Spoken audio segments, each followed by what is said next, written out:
Did I get you? Come on, it was April 1st, so I had to do something. And what better than to tease the pile of shit known as Devil May Cry 2? Granted, the game could be worse, but barely.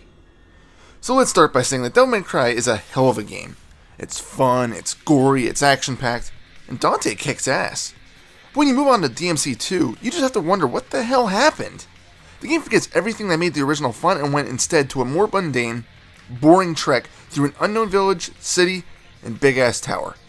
Fighting through a European village could potentially be fun, but sadly, Capcom fucks it up by going for boring enemies and repetitive designs. In fact, let me just point out that as I was writing this review, I was falling asleep. Seriously. I was watching the footage, looking over my notes, and my eyelids were getting heavy. That should tell you a lot about this piece of shit of a game. I guess I should start at the beginning. Devil May Cry 2 is a true sequel to the original game, which happens a few years after the incident at Melee Island. Modus is still defeated, but now some new guy named Arius is trying to revive a demon named Argosax. Did I mention Arius is a fucking businessman? A businessman.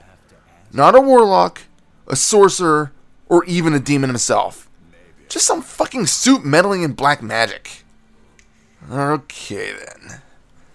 Anyway, Dante starts by blasting through a museum, falling literally endlessly while blasting a ton of bird-like creatures, saving a woman named Lucia.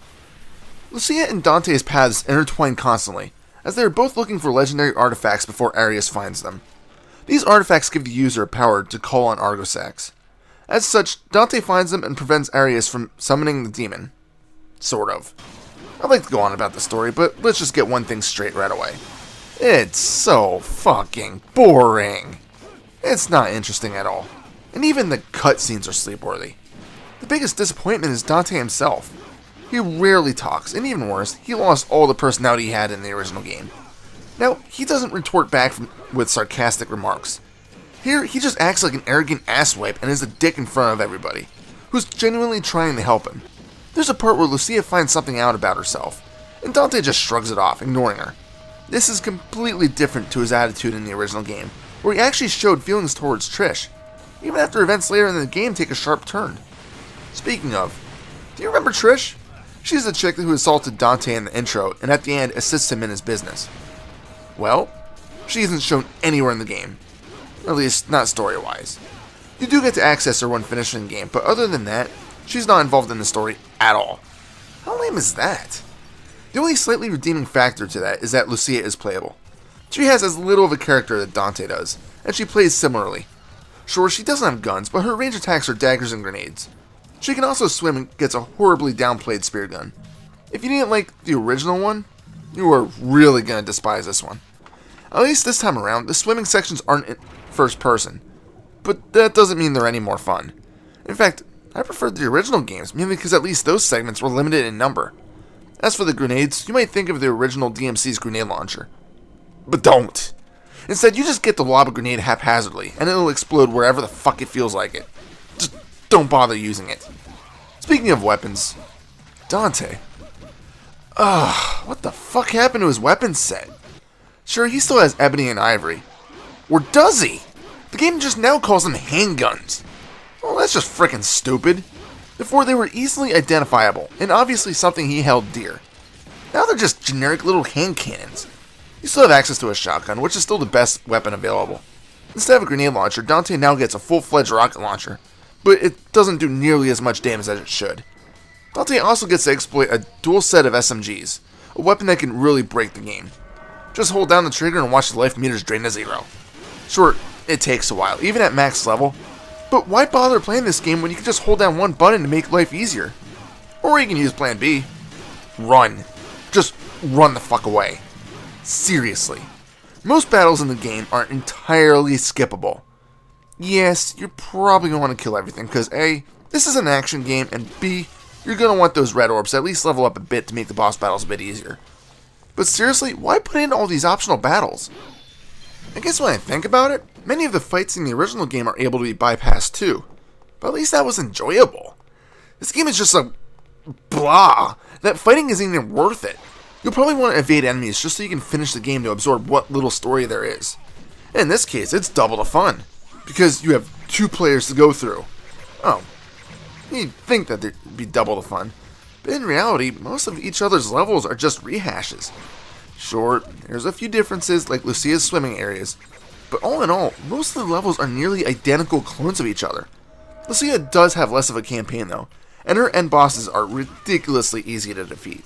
In fact, when it comes to challenge, the final boss is really one of the few enemies that will give you a run for your money. Let me slow down again, because I keep getting ahead of myself. Damn Reaper, you're just reviewing this game, not playing again. Calm down. Okay. Another factor that makes the game so freaking subpar is the lack of challenge. I only briefly mentioned that Hard and Dante Must Die modes were great tests for your skill in the original game. These modes return in DMC2. Yeah, it doesn't even things out much. In fact, Dante Must Die mode in DMC2 almost, just almost, feels like the normal setting in the original game. It's seriously that easy. Perhaps some of this is the fact that you can spam either the SMGs as Dante or the daggers as Lucia. Maybe it's because you're not confined to close quarters like in the original game. Either way, DMC2 will not make you break a sweat at all. There is one thing that was added that is actually welcome to the series: a life bar for your enemies. Even so, you can see how little damage each attack deals out. At least it's there to give you a little hope that after every enemy that's dispatched, you're that much closer to the end of the game. Or are you? Enemies will constantly respawn, at times till you move on to the next room. So yes, it's up to you how much you want to fight. A little, a lot, or just enough to pass through. Another welcome addition is an actual evade button. Before, you just had to jump out of the way manually, or press left or right and jump to roll aside. In DMC2, by pressing circle, Dante or Lucia will roll or spin out of the way. There's more reasons to use this. One of them is that by constantly spamming evade, you can keep a combo rating going. Sure, the stats will still drain, but much slower than if you were just running around trying to find enemies. Another reason that you'll probably be using the evade maneuvers is that you actually move around faster with them than your standard running. So yes, constantly rolling around is a more efficient way of traveling the levels. But will you use evade to actually dodge enemy attacks? Simply put, probably not. The enemy AI is just stupid and non-aggressive. They telegraph their attacks easily, and most of the time, the projectiles that they may shoot are so slow that it's way too easy to walk around them. And in the fact that the weapons can kick the enemies out of any sort of attack animation, and the AI just adds to the simplicity of the game's supposed challenge level. While I'm talking about evading, I may as well discuss the combat. For the most part, it's fairly similar to the first game. You still can switch weapons at any time, and this time there's a button that you can press to quickly cycle through your available firearms. As I've already mentioned, the firearms really lack any real usefulness other than a small handful. I wish I could say otherwise with the swords and daggers, but unfortunately, I can't. Dante is locked into a few swords and Lucia into her daggers. The only difference is that Lucia also kicks her enemies as part of her combos, and somehow, she seems to be able to do more damage than Dante. Strangely enough, but each weapon has barely any differences. You start with your basic weapon, which has decent range and power. You can access a shorter weapon with heavier damage, or vice versa. When you get down to it, they don't have any of the traits of the weapons of the original game, and as such, combat isn't nearly as fun to participate in. I mean seriously, where the hell is Alistar and Ifrit? In addition, there's a severe lack of actual moves to perform. Each character only really has one basic combo, performed by spamming the triangle button. I've read that there's other combos available, but fuck it, I ain't care to look into how to perform them. Sure, you can add bullets to the mix too, but with the pathetic damage that they do, there's really no point. In addition, Dante loses many of the Devil Trigger moves that he obtained in the first game. Why? You get to keep the air raid, which is the double jump, although Alistar is nowhere in the game. So why do you need different sigils to perform the other attacks? I guess I should elaborate on the sigils. In various parts of the game, you'll find magical runes that give Dante or Lucia different traits. There's 3 different categories. One is offensive, one is supportive, and one is elemental. The elemental ones are self-explanatory, although, as is to be expected, the different traits are hardly noticeable. The offensive ones give you different powers, such as being able to fly or run faster. You know, the shit you can already do in the original DMC. The support artifacts can increase your healing rate while in Devil Trigger mode, or your attack power. Other than support artifacts, I can't see any reasons why these sigils even exist. If anything, they should have a better variety of buffs to the characters. Another problem with combat is involving the camera angles. They aren't normally a problem, but there are a few instances where the camera just gets in your way. The best example of this is during the giant moth boss fight. That's right, a boss is a freaking giant moth that sprinkles down pixie dust?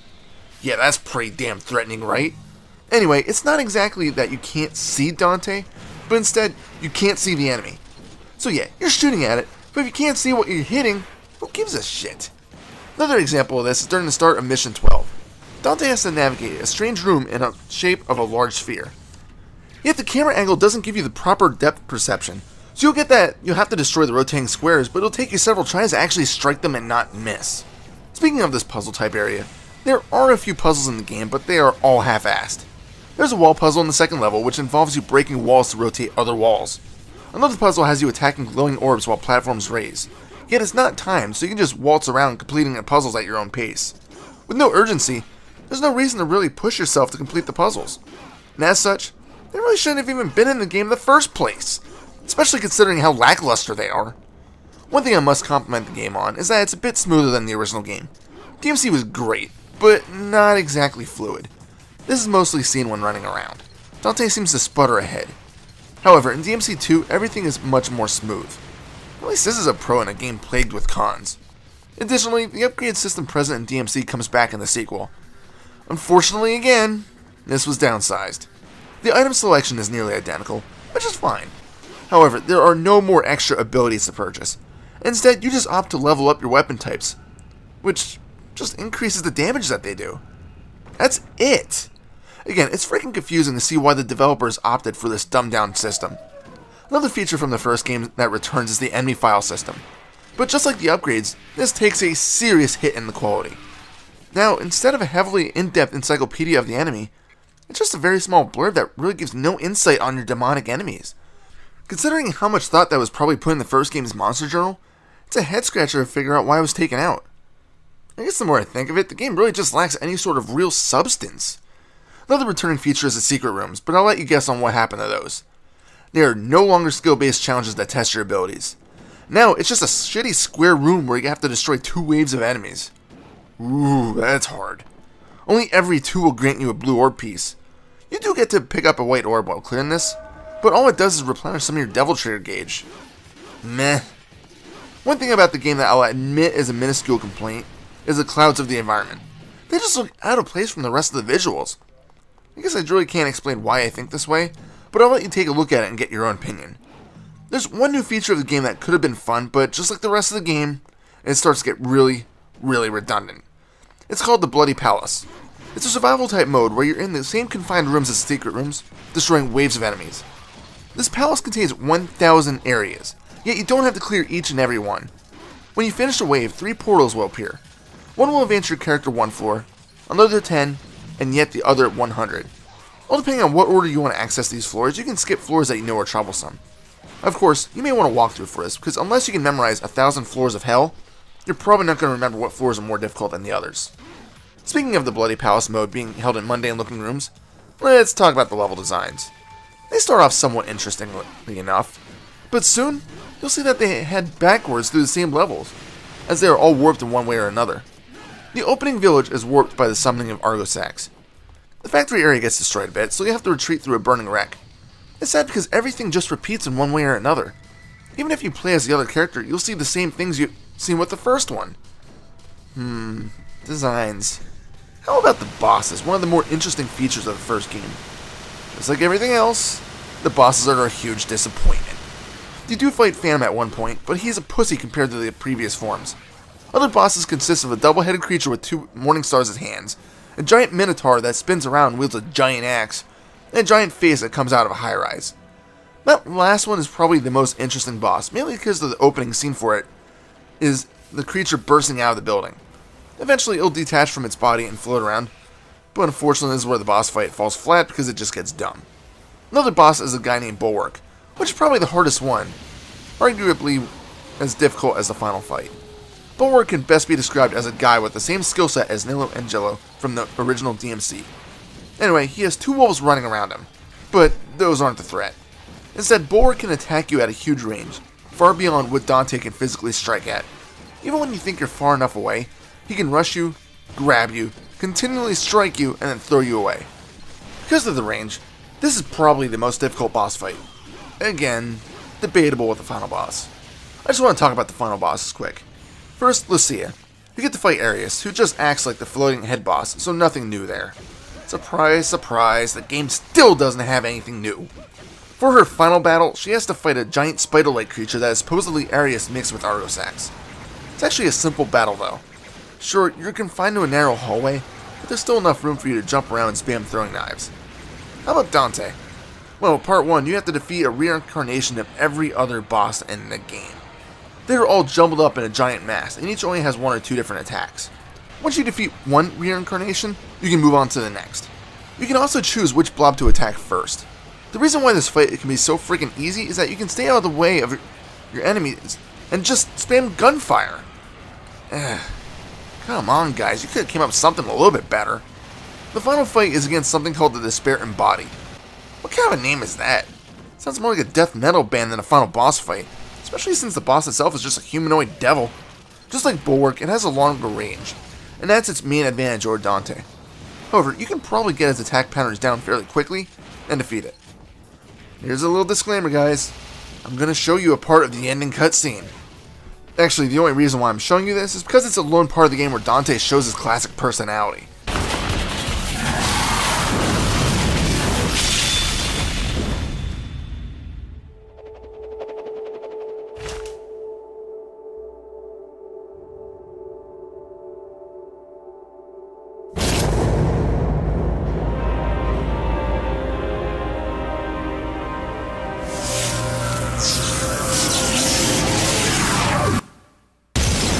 Why did I have to wait for the ending to see it?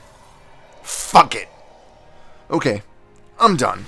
Devil May Cry? Fuck, even the Reaper cries at the atrocity of this game.